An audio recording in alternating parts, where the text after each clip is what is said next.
Telugu Desam party ప్రతిష్టాత్మకంగా నిర్వహిస్తున్న మహానాడు కార్యక్రమాన్ని విజయవంతం చేయడంలో ప్రతి ఒక్కరూ భాగస్వాములు కావాలని శ్రీకాళహస్తి ఎమ్మెల్యే బొజ్జల వెంకట సుధీర్ రెడ్డి కోరారు.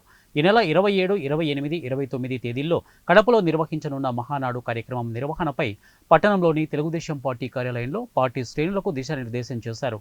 శ్రీకాళహస్తి నియోజకవర్గం నుంచి భారీగా జన సమీకరణ చేస్తున్నట్లు ఎమ్మెల్యే సుధీర్ రెడ్డి తెలిపారు. ఆయా మండలం కమిటీ అధ్యక్షులతో పాటు సీనియర్ నేతలు, కార్యకర్తలు పాల్గొన్నారు.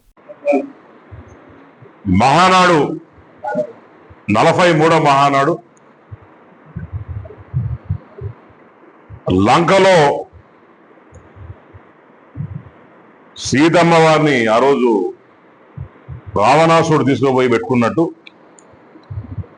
జగన్మోహన్ రెడ్డి అనేటోడు రావణాసుడు లాగా అదే లంకలో జనాలందరూ కూడా పెట్టుకొని భయపిచ్చి ఫ్రాక్షనిజంతోని, భయంతోని, కక్షలతోని వాళ్ళ మనసులో, ప్రజల మనసులో భయం నింపేసి పెట్టిన తర్వాత చంద్రబాబు నాయుడు గారు అనే రాముడు వచ్చి ఆ లంకా దహనం చేసి కడప ప్రజలకు విముక్తి కలిగించి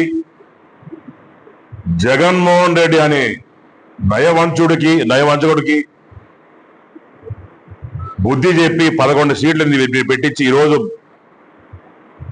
ఈరోజు మరి వాళ్ళందరినీ కూడా కాపాడిన వ్యక్తి కడపలో ఎవరు ఉన్నారంటే, ఫ్రాక్షన్ తగ్గించి కాపాడిన వ్యక్తి ఈరోజు ఉన్నారంటే అది కేవలం చంద్రబాబు నాయుడు గారు అని చెప్పి గర్వంగా చెప్తున్నాం. అదే కడప అడ్డాలో